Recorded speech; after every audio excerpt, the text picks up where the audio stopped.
Chapter 37 of Middlemarch by George Eliot. This LibriVox is in the public domain. Thrice happy she that is so well assured Unto herself and settled so in heart, That neither will for better be allured, Ne fears to worse with any chance to start, But like a steady ship doth strongly part The raging waves and keeps her course aright. Ne aught for tempest doth from it depart, Ne aught for fairer weather's false delight. Such self-assurance need not fear the spite Of grudging foes, ne favour seek of friends, But in the stay of her own steadfast might Neither to one herself nor other bends.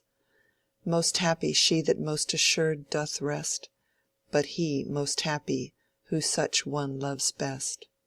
Spenser. The doubt hinted by Mr. Vincy whether it were only the general election or the end of the world that was coming on, now that George the Fourth was dead, Parliament dissolved, Wellington and Peel generally depreciated, and the new king apologetic, was a feeble type of the uncertainties in provincial opinion at that time. With the glow-worm lights of country places, how could men see which were their own thoughts in the confusion of a Tory ministry passing liberal measures, of Tory nobles and electors being anxious to return liberals rather than friends of the recreant ministers, and of outcries for remedies which seemed to have a mysteriously remote bearing on private interest, and were made suspicious by the advocacy of disagreeable neighbors? Buyers of the Middlemarch newspapers found themselves in an anomalous position. During the agitation on the Catholic question, many had given up the Pioneer, which had a motto from Charles James Fox and was in the van of progress, because it had taken Peel's side about the Papists, and had thus blotted its liberalism with a toleration of Jesuitry and Baal.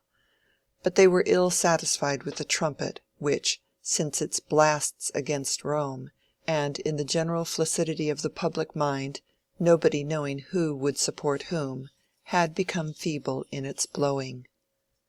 It was a time, according to a noticeable article in the Pioneer, when the crying needs of the country might well counteract a reluctance to public action on the part of men whose minds had from long experience acquired breadth as well as concentration, decision of judgment as well as tolerance, dispassionateness as well as energy, in fact, all those qualities which in the melancholy experience of mankind have been the least disposed to share lodgings.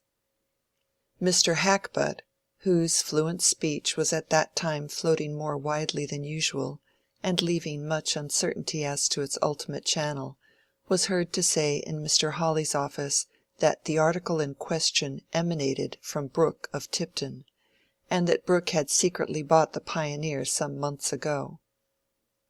"That means mischief, eh?" said Mr. Hawley. "He's got the freak of being a popular man now, after dangling about like a stray tortoise. So much the worse for him. I've had my eye on him for some time. He shall be prettily pumped upon. He's a damned bad landlord. What business has an old county man to come currying favor with a low set of dark blue freemen? As to his paper, I only hope he may do the writing himself. It would be worth our paying for." "I understand he has got a very brilliant young fellow to edit it, who can write the highest style of leading article, quite equal to anything in the London papers. And he means to take very high ground on reform." "Let Brooke reform his rent roll. He's a cursed old screw, and the buildings all over his estate are going to rack. I suppose this young fellow is some loose fish from London." "His name is Ladislaw. He is said to be of foreign extraction." "I know the sort," said Mr. Hawley. "Some emissary. He'll begin with flourishing about the rights of man, and end with murdering a wench. That's the style." "You must concede that there are abuses, Hawley," said Mr. Hackbutt, foreseeing some political disagreement with his family lawyer. "I myself should never favor immoderate views. In fact, I take my stand with Huskisson. But I cannot blind myself to the consideration that the non-representation of large towns—" "Large towns be damned," said Mr. Hawley, impatient of exposition. "I know a little too much about Middlemarch elections. Let 'em quash every pocket borough to morrow, and bring in every mushroom town in the kingdom. They'll only increase the expense of getting into Parliament. I go upon facts." Mr. Hawley's disgust at the notion of the "Pioneer" being edited by an emissary, and of Brooke becoming actively political, as if a tortoise of desultory pursuits should protrude its small head ambitiously and become rampant, was hardly equal to the annoyance felt by some members of Mr. Brooke's own family. The result had oozed forth gradually, like the discovery that your neighbor has set up an unpleasant kind of manufacture which will be permanently under your nostrils without legal remedy. The "Pioneer" had been secretly bought even before Will Ladislaw's arrival, the expected opportunity having offered itself in the readiness of the proprietor to part with a valuable property which did not pay; and in the interval since Mr. Brooke had written his invitation, those germinal ideas of making his mind tell upon the world at large, which had been present in him from his younger years, but had hitherto lain in some obstruction, had been sprouting under cover. The development was much furthered by a delight in his guest which proved greater than even he had anticipated. For it seemed that Will was not only at home in all those artistic and literary subjects which Mr. Brooke had gone into at one time, but that he was strikingly ready at seizing the points of the political situation, and dealing with them in that large spirit which, aided by adequate memory, lends itself to quotation and general effectiveness of treatment. "He seems to me a kind of Shelley, you know," Mr. Brooke took an opportunity of saying for the gratification of Mr. Casaubon. "I don't mean as to anything objectionable, laxities or atheism, or anything of that kind, you know. Ladislaw's sentiments in every way, I am sure, are good. Indeed, we were talking a great deal together last night. But he has the same sort of enthusiasm for liberty, freedom, emancipation, a fine thing under guidance, you know. I think I shall be able to put him on the right tack, and I am the more pleased because he is a relation of yours, Casaubon." If the right tack implied anything more precise than the rest of Mr. Brooke's speech, Mr. Casaubon silently hoped that it referred to some occupation at a great distance from Lowick. He had disliked Will while he helped him, but he had begun to dislike him still more now that Will had declined his help. That is the way with us when we have any uneasy jealousy in our disposition. If our talents are chiefly of the burrowing kind, our honey-sipping cousin, whom we have grave reasons for objecting to, is likely to have a secret contempt for us, and any one who admires him passes an oblique criticism on ourselves. Having the scruples of rectitude in our souls, we are above the meanness of injuring him; rather we meet all his claims on us by active benefits, and the drawing of checks for him, being a superiority which he must recognize, gives our bitterness a milder infusion. Now Mr. Casaubon had been deprived of that superiority, as anything more than a remembrance, in a sudden capricious manner. His antipathy to Will did not spring from the common jealousy of a winter-worn husband. It was something deeper, bred by his lifelong claims and discontents. But Dorothea, now that she was present—Dorothea, as a young wife who herself had shown an offensive capability of criticism, necessarily gave concentration to the uneasiness which had before been vague. Will Ladislaw on his side felt that his dislike was flourishing at the expense of his gratitude, and spent much inward discourse in justifying the dislike. Casaubon hated him; he knew that very well.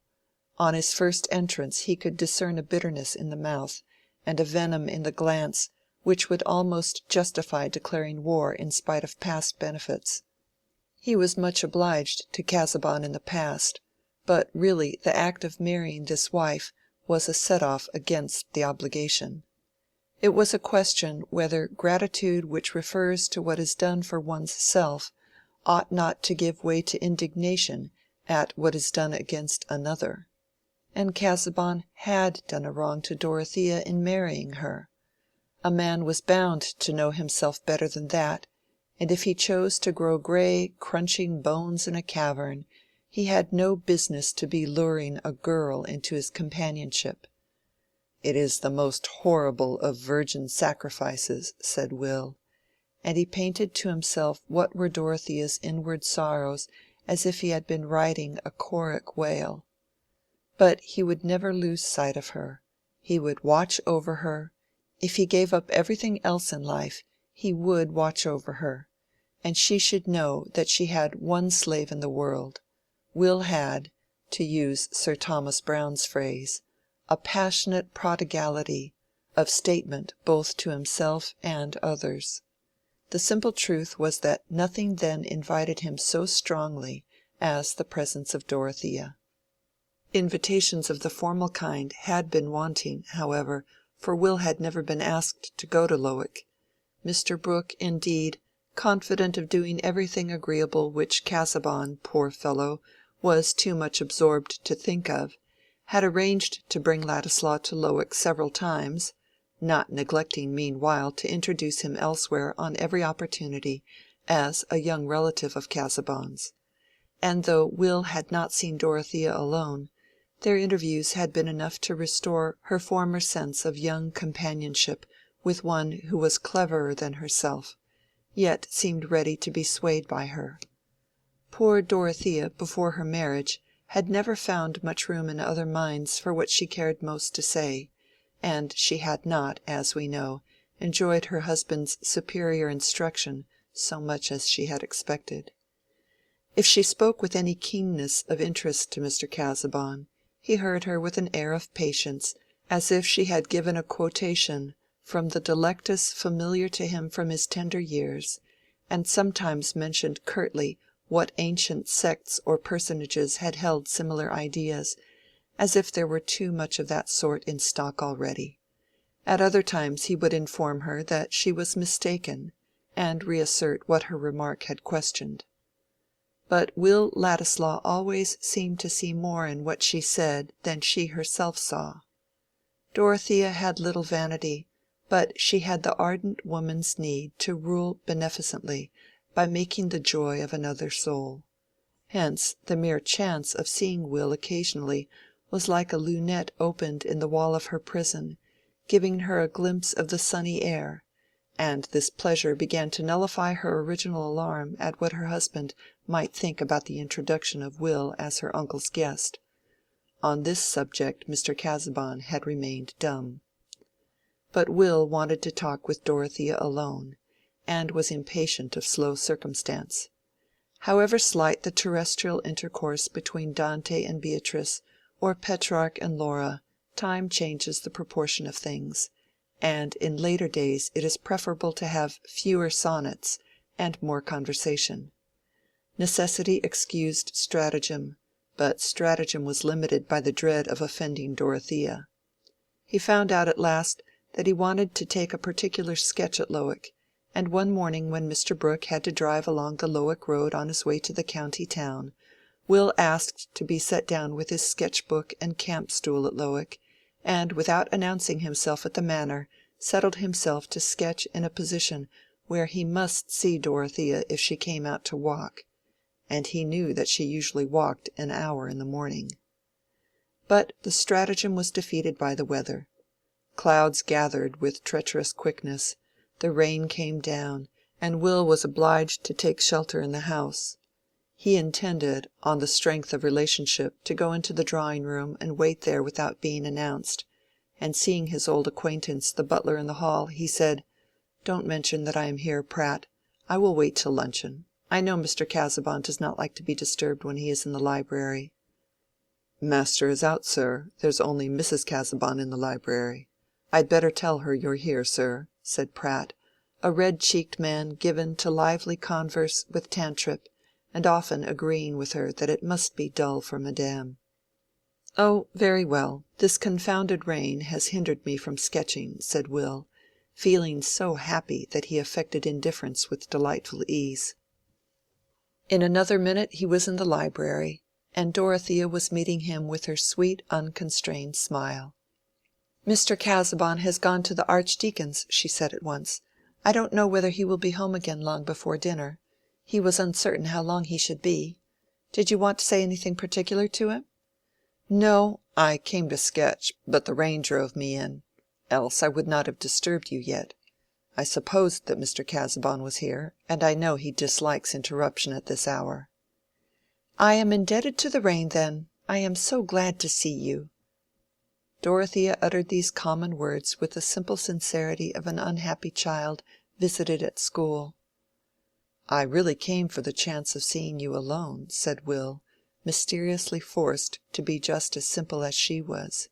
He could not stay to ask himself why not. "I wanted to talk about things as we did in Rome.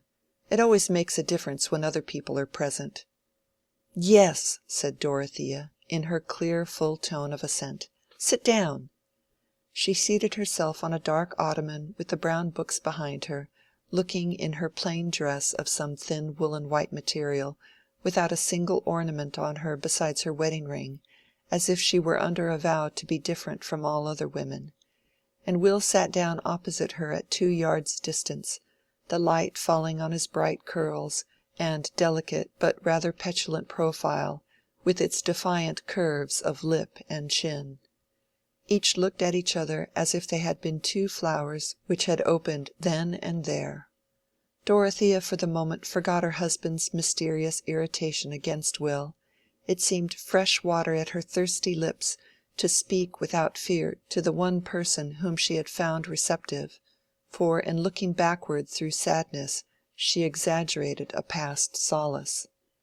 "I have often thought I should like to talk to you again," she said immediately. "It seems strange to me how many things I said to you." "I remember them all," said Will, with the unspeakable content in his soul of feeling that he was in the presence of a creature worthy to be perfectly loved. I think his own feelings at that moment were perfect, for we mortals have our divine moments when love is satisfied in the completeness of the beloved object. "I have tried to learn a great deal since we were in Rome," said Dorothea. "I can read Latin a little, and I am beginning to understand just a little Greek. I can help Mr. Casaubon better now. I can find out references for him and save his eyes in many ways. But it is very difficult to be learned. It seems as if people were worn out on the way to great thoughts, and can never enjoy them because they're too tired." "If a man has a capacity for great thoughts, he is likely to overtake them before he is decrepit," said Will, with irrepressible quickness. But through certain sensibilities Dorothea was as quick as he, and seeing her face change, he added immediately, "But it is quite true that the best minds have been sometimes overstrained in working out their ideas." "You correct me," said Dorothea. "I expressed myself ill. I should have said that those who have great thoughts get too much worn in working them out. I used to feel about that even when I was a little girl, and it always seemed to me that the use I should like to make of my life would be to help some one who did great works, so that his burden might be lighter." Dorothea was led on to this bit of autobiography without any sense of making a revelation. But she had never before said anything to Will which threw so strong a light on her marriage. He did not shrug his shoulders, and for want of that muscular outlet, he thought the more irritably of beautiful lips kissing holy skulls and other emptinesses ecclesiastically enshrined. Also he had to take care that his speech should not betray that thought. "But you may easily carry the help too far," he said, "and get overwrought yourself. Are you not too much shut up? You already look paler. It would be better for Mr. Casaubon to have a secretary. He could easily get a man who would do half his work for him. It would save him more effectually, and you need only help him in lighter ways." "How can you think of that?" said Dorothea, in a tone of earnest remonstrance. "I should have no happiness if I did not help him in his work. What could I do? There's no good to be done in Lowick. The only thing I desire is to help him more. And he objects to a secretary. Please not to mention that again." "Certainly not, now I know your feeling. But I have heard both Mr. Brooke and Sir James Chettam express the same wish." "Yes?" said Dorothea. "But they don't understand. They want me to be a great deal on horseback, and have the garden altered and new conservatories to fill up my days. I thought you could understand that one's mind has other wants," she added, rather impatiently. "Besides, Mr. Casaubon cannot bear to hear of a secretary." "My mistake is excusable," said Will. "In old days I used to hear Mr. Casaubon speak as if he looked forward to having a secretary. Indeed, he held out the prospect of that office to me. But I turned out to be—not good enough for it." Dorothea was trying to extract out of this an excuse for her husband's evident repulsion, as she said, with a playful smile, "You were not a steady worker enough." "No," said Will, shaking his head backward somewhat after the manner of a spirited horse. And then, the old irritable demon prompting him to give another good pinch at the moth wings of poor Mr. Casaubon's glory, he went on, "And I have seen since that Mr. Casaubon does not like any one to overlook his work and know thoroughly what he is doing. He is too doubtful, too uncertain of himself. I may not be good for much, but he dislikes me because I disagree with him." Will was not without his intentions to be always generous, but our tongues are little triggers which have usually been pulled before general intentions can be brought to bear, and it was too intolerable that Casaubon's dislike of him should not be fairly accounted for to Dorothea. Yet when he had spoken, he was rather uneasy as to the effect on her.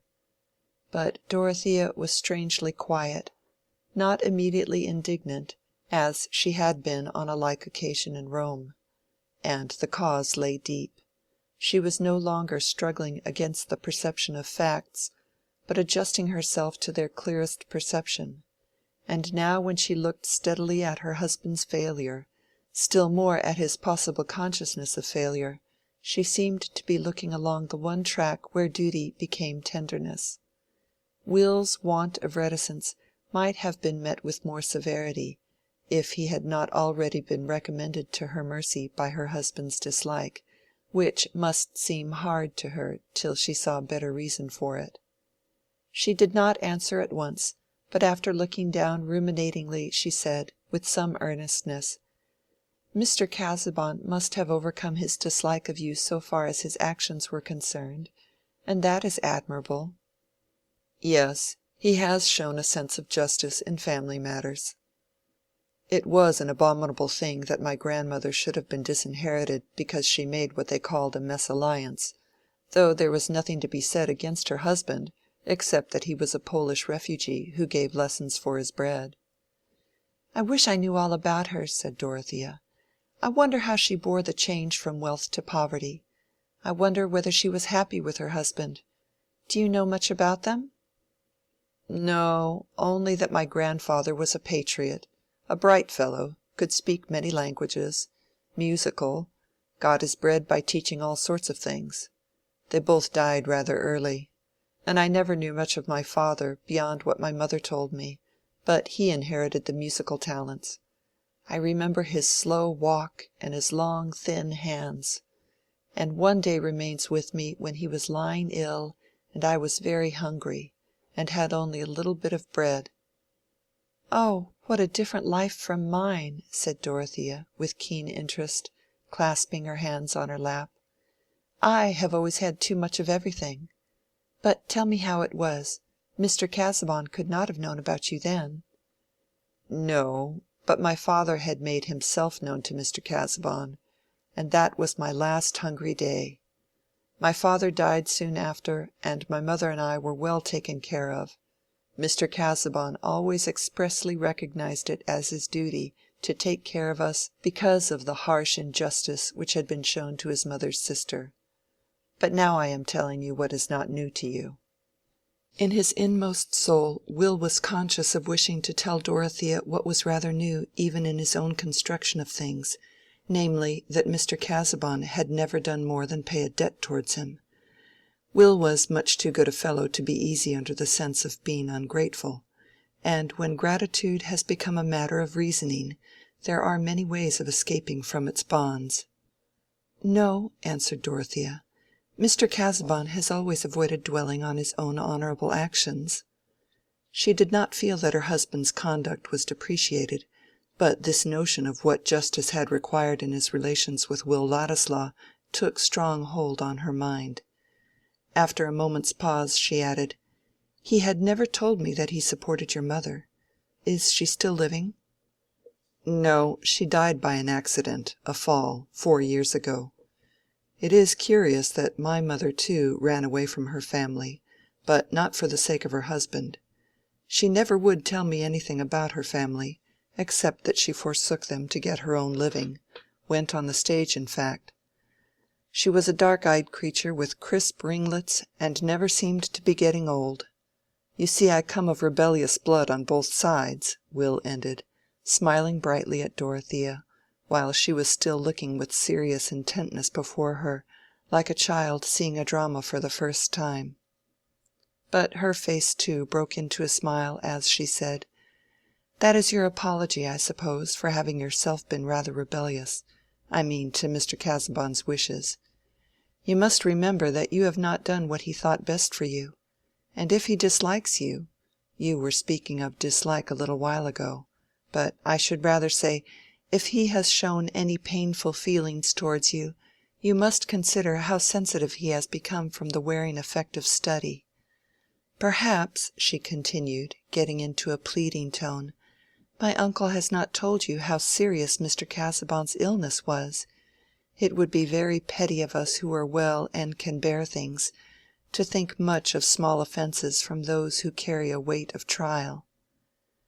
"You teach me better," said Will. "I will never grumble on that subject again." There was a gentleness in his tone which came from the unutterable contentment of perceiving, what Dorothea was hardly conscious of, that she was travelling into the remoteness of pure pity and loyalty towards her husband. Will was ready to adore her pity and loyalty, if she would associate himself with her in manifesting them. "I have really sometimes been a perverse fellow," he went on, "but I will never again, if I can help it, do or say what you would disapprove." "That is very good of you," said Dorothea, with another open smile. "I shall have a little kingdom then, where I shall give laws. But you will soon go away out of my rule, I imagine. You will soon be tired of staying at the Grange." "That is a point I wanted to mention to you—one of the reasons why I wished to speak to you alone. Mr. Brooke proposes that I should stay in this neighborhood. He has bought one of the Middlemarch newspapers, and he wishes me to conduct that, and also to help him in other ways." "Would not that be a sacrifice of higher prospects for you?" said Dorothea. "Perhaps, but I have always been blamed for thinking of prospects and not settling to anything. And here is something offered to me. If you would not like me to accept it, I will give it up. Otherwise I would rather stay in this part of the country than go away. I belong to nobody anywhere else." "I should like you to stay very much," said Dorothea, at once, as simply and readily as she had spoken at Rome. There was not the shadow of a reason in her mind at the moment why she should not say so. "Then I will stay," said Ladislaw, shaking his head backward, rising and going towards the window, as if to see whether the rain had ceased. But the next moment, Dorothea, according to a habit which was getting continually stronger, began to reflect that her husband felt differently from herself, and she colored deeply under the double embarrassment of having expressed what might be in opposition to her husband's feeling, and of having to suggest this opposition to Will. His face was not turned towards her, and this made it easier to say, "But my opinion is of little consequence on such a subject. I think you should be guided by Mr. Casaubon. I spoke without thinking of anything else than my own feeling, which has nothing to do with the real question. But it now occurs to me, perhaps Mr. Casaubon might see that the proposal was not wise. Can you not wait now and mention it to him?" "I can't wait today," said Will, inwardly seared by the possibility that Mr. Casaubon would enter. The rain is quite over now. I told Mr. Brooke not to call for me. I would rather walk the 5 miles. I shall strike across Halsell Common and see the gleams on the wet grass. I like that." He approached her to shake hands quite hurriedly, longing but not daring to say, "Don't mention the subject to Mr. Casaubon." No, he dared not, could not say it. To ask her to be less simple and direct would be like breathing on the crystal that you want to see the light through. And there was always the other great dread, of himself becoming dimmed and forever ray shorn in her eyes. "I wish you could have stayed," said Dorothea, with a touch of mournfulness, as she rose and put out her hand. She also had her thought which she did not like to express.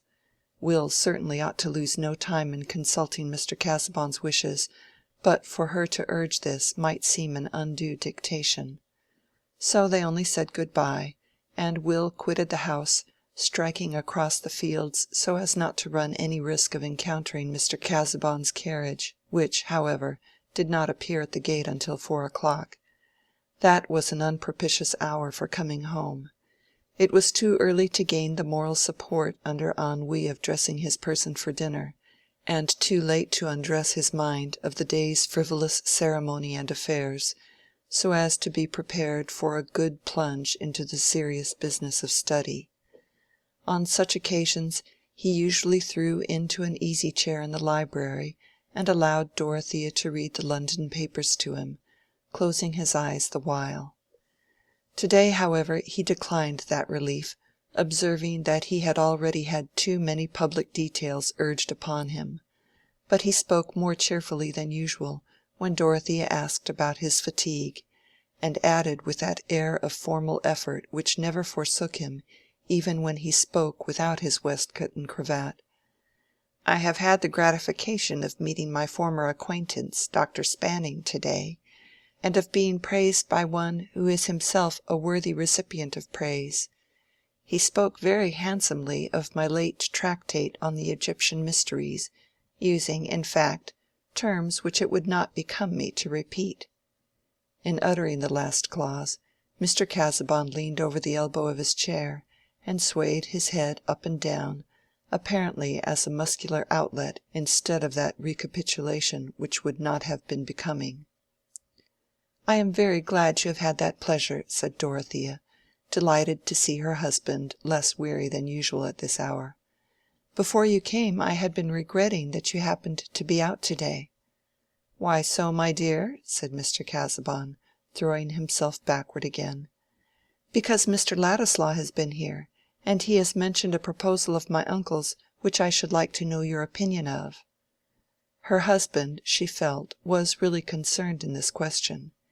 Even with her ignorance of the world, she had a vague impression that the position offered to Will was out of keeping with his family connections, and certainly Mr. Casaubon had a claim to be consulted. He did not speak, but merely bowed.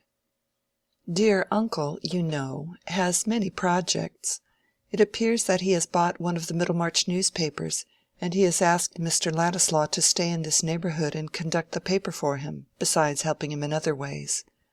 Dorothea looked at her husband while she spoke, but he had at first blinked and finally closed his eyes, as if to say them, while his lips became more tense. "What is your opinion?" she added rather timidly, after a slight pause. "Did Mr. Ladislaw come on purpose to ask my opinion?" said Mr. Casaubon, opening his eyes narrowly with a knife-edged look at Dorothea.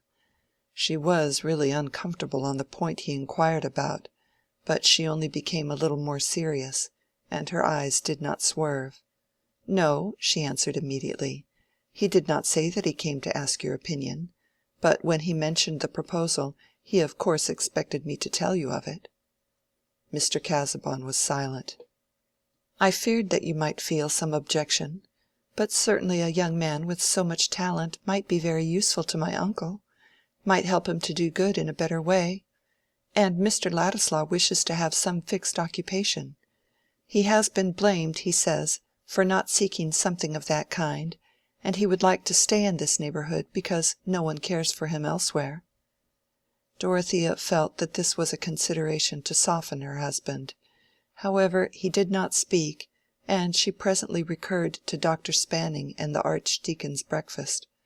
But there was no longer sunshine on these subjects. The next morning, without Dorothea's knowledge, Mr. Casaubon dispatched the following letter, beginning "Dear Mr. Ladislaw." He had always before addressed him as Will.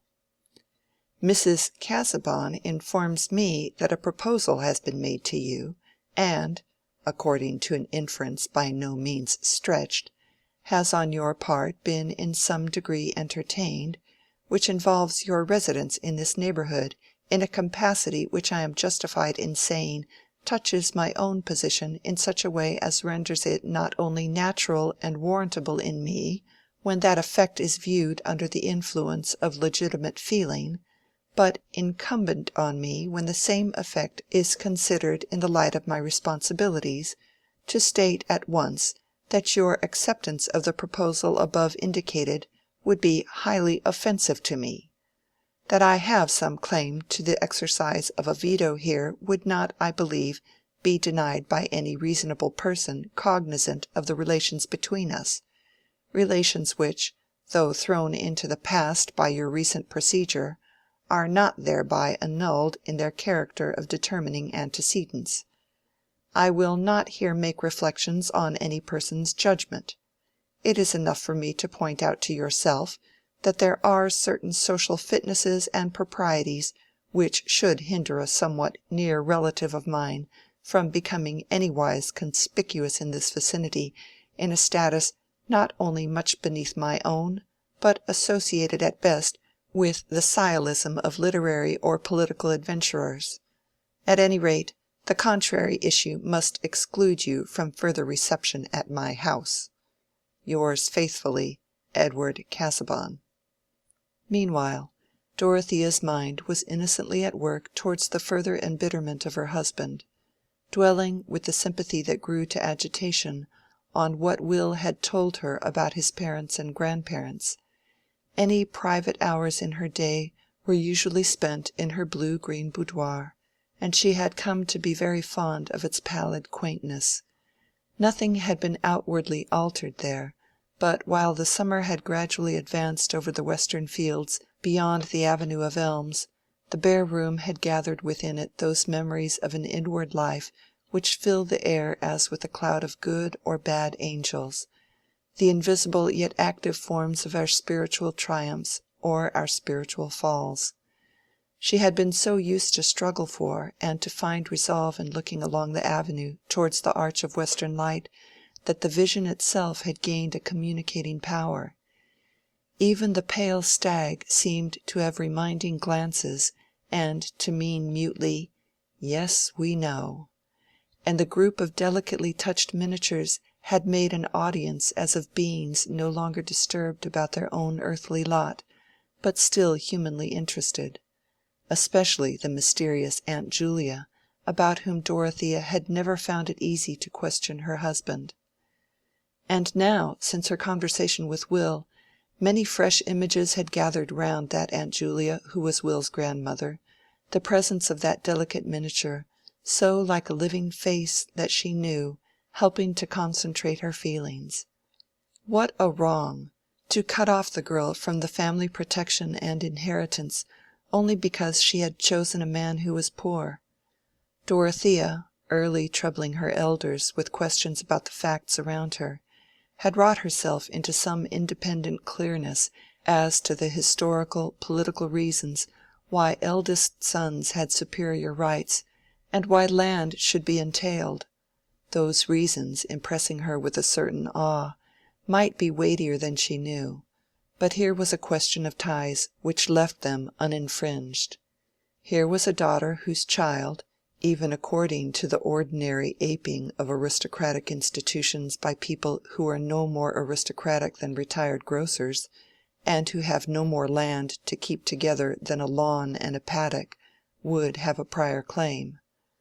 Was inheritance a question of liking or of responsibility? All the energy of Dorothea's natures went on the side of responsibility, the fulfillment of claims founded on our own deeds, such as marriage and parentage. It was true, she said to herself, that Mr. Casaubon had a debt to the Ladislaws, that he had to pay back what the Ladislaws had been wronged of. And now she began to think of her husband's will, which had been made at the time of their marriage, leaving the bulk of his property to her, with proviso in case of her having children. That ought to be altered, and no time ought to be lost. This very question which had just arisen about Will Ladislaw's occupation was the occasion for placing things on a new right footing. Her husband, she felt sure, according to all his previous conduct, would be ready to take the just view, if she proposed it, she in whose interest an unfair concentration of the property had been urged.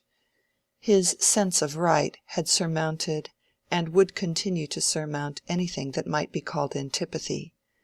She suspected that her uncle's scheme was disapproved by Mr. Casaubon, and this made it seem all the more opportune that a fresh understanding should be begun, so that instead of Will's starting penniless and accepting the first function that offered itself, he should find himself in possession of a rightful income which should be paid by her husband during his life, and by an immediate alteration of the will should be secured at his death.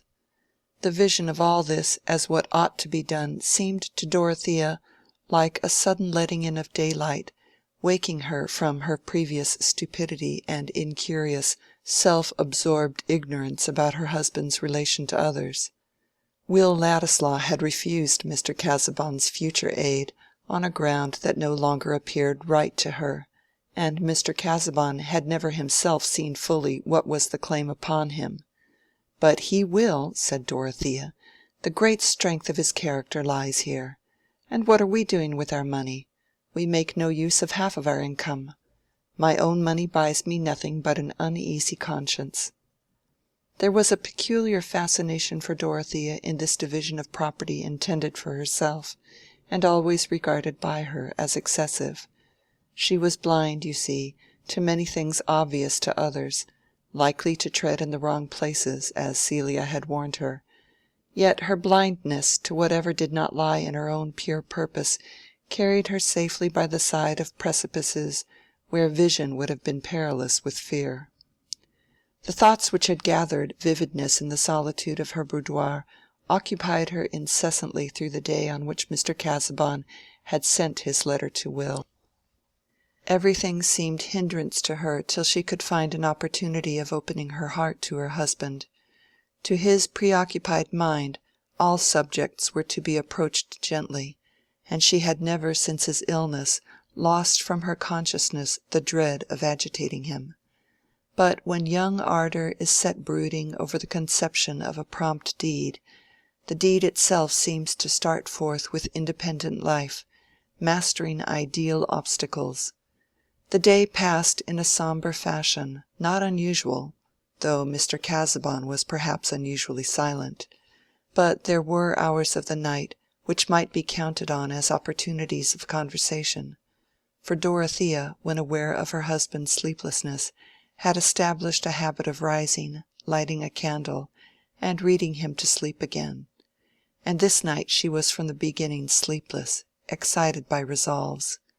He slept as usual for a few hours, but she had risen softly, and had sat in the darkness for nearly an hour before he said, "Dorothea, since you are up, will you light a candle?" "Do you feel ill, dear?" was her first question, as she obeyed him. "No, not at all. But I shall be obliged, since you are up, if you will read me a few pages of Lowth." "May I talk to you a little instead?" said Dorothea. "Certainly." "I have been thinking about money all day, that I have always had too much, and especially the prospect of too much." "These, my dear Dorothea, are providential arrangements." "But if one has too much in consequence of others being wronged, it seems to me that the divine voice which tells us to set that wrong right must be obeyed." "What, my love, is the bearing of your remark?" "That you have been too liberal in arrangements for me, I mean with regard to property, and that makes me unhappy." "How so? I have none but comparatively distant connections. I have been led to think about your Aunt Julia, and how she was left in poverty only because she married a poor man, an act which was not disgraceful, since he was not unworthy.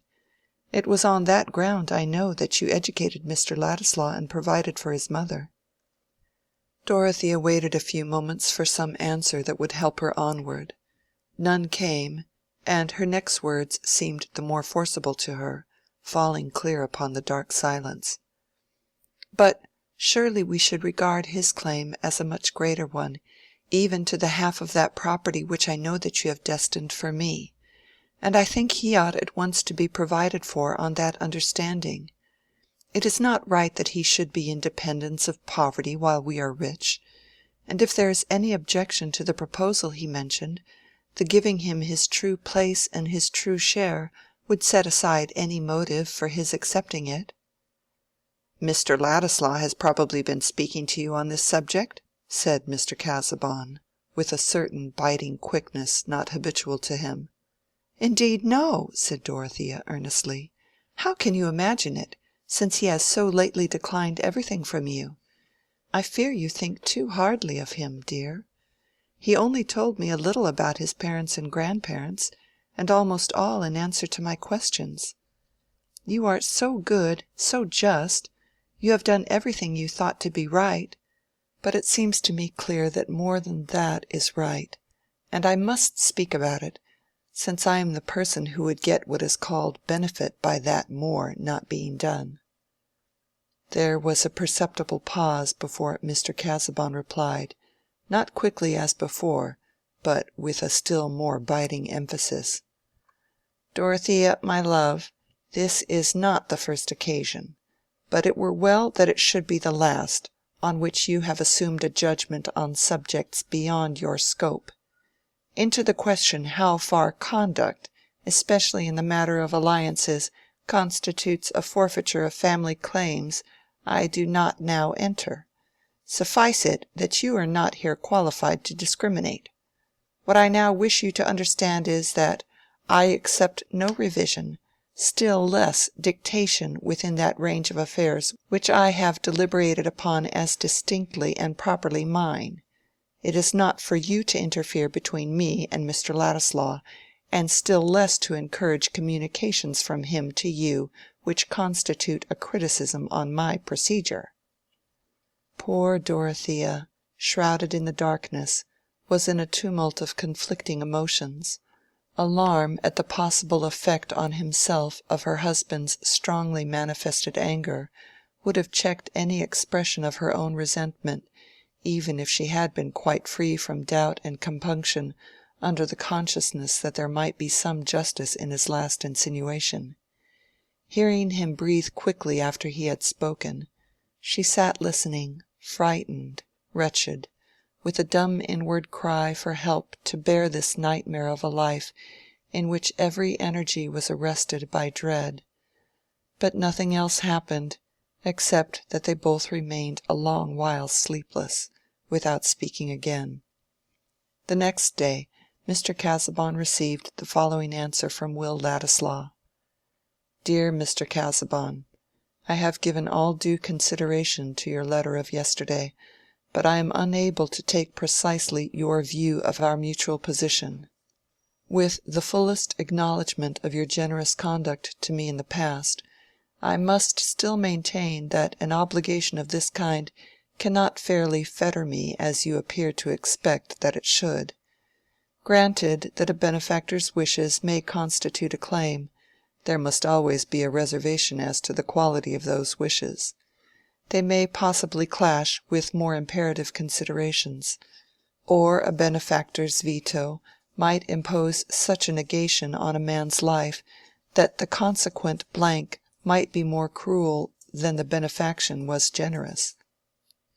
I am merely using strong illustrations. In the present case, I am unable to take your view of the bearing which my acceptance of occupation—not enriching certainly, but not dishonorable—will have on your own position, which seems to me too substantial to be affected in that shadowy manner. And though I do not believe that any change in our relations will occur—certainly none has yet occurred—which can nullify the obligations imposed on me by the past, pardon me for not seeing that those obligations should restrain me from using the ordinary freedom of living where I choose, and maintaining myself by any lawful occupation I may choose. Regretting that there exists this difference between us as to a relation in which the conferring of benefits has been entirely on your side, I remain, yours with persistent obligation, WILL LADISLAW. Poor Mr. Casaubon felt, and must not we, being impartial, feel with him a little, that no man had juster cause for disgust and suspicion than he. Young Ladislaw, he was sure, meant to defy and annoy him, meant to win Dorothea's confidence and sow her mind with disrespect, and perhaps aversion, towards her husband. Some motive beneath the surface had been needed to account for Will's sudden change in rejecting Mr. Casaubon's aid and quitting his travels, and this defiant determination to fix himself in the neighborhood by taking up something so much at variance with his former choice as Mr. Brooke's Middlemarch projects, revealed clearly enough that the undeclared motive had relation to Dorothea. Not for one moment did Mr. Casaubon suspect Dorothea of any doubleness. He had no suspicions of her, but he had, what was little less uncomfortable, the positive knowledge that her tendency to form opinions about her husband's conduct was accompanied with a disposition to regard Will Ladislaw favorably and be influenced by what he said.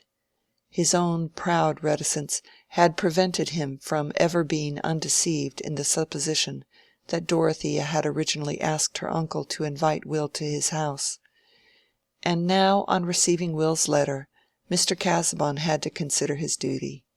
He would never have been easy to call his action anything else than duty, but in this case contending motives thrust him back into negations. Should he apply directly to Mr. Brooke, and demand of that troublesome gentleman to revoke his proposal? Or should he consult Sir James Chettam, and get him to concur in remonstrance against a step which touched the whole family? In either case, Mr. Casaubon was aware that failure was just as probable as success. It was impossible for him to mention Dorothea's name in the matter, and without some alarming urgency Mr. Brooke was as likely as not, after meeting all representations with apparent assent, to wind up by saying, "Never fear, Casaubon. Depend on it, young Ladislaw will do you credit. Depend upon it, I have put my finger on the right thing." And Mr. Casaubon shrank nervously from communicating on the subject with Sir James Chettam, between whom and himself there had never been any cordiality, and who would immediately think of Dorothea without any mention of her. Poor Mr. Casaubon was distrustful of everybody's feelings towards him, especially as a husband. To let any one suppose that he was jealous would be to admit their suspected view of his disadvantages. To let them know that he did not find marriage particularly blissful would imply his conversion to their probably earlier disapproval. It would be as bad as letting Carp and Brasenose generally know how backward he was in organizing the matter for his Key to all Mythologies. All through his life Mr. Casaubon had been trying not to admit even to himself the inward sores of self-doubt and jealousy, and on the most delicate of all personal subjects the habit of proud suspicious reticence told doubly. Thus Mr. Casaubon remained proudly, bitterly silent. But he had forbidden Will to come to Lowick Manor, and he was mentally preparing other measures of frustration. Chapter 37